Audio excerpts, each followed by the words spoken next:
He used to wait every evening on the old wooden chair outside his house, a cup of tea in his hand, and a smile on his face. He always said, "One day, my son will come home successful, and we'll drink tea together again." But days turned into months, and months into years. The chair stayed empty. Only the wind remembered his words. His son, Arham, had left the village years ago to build a better life.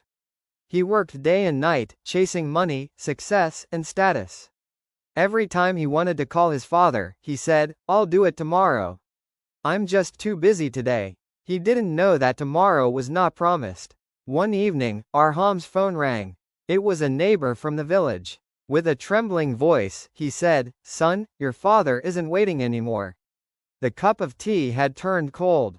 The chair was still there, empty, silent, and full of memories. When Arham returned home, he saw that same chair, facing the sunset. He sat on it, tears falling silently.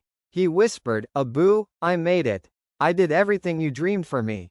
But I forgot to give you my time." The house was quiet, but it felt like his father's smile was still there, somewhere in the wind. Don't wait to show your love.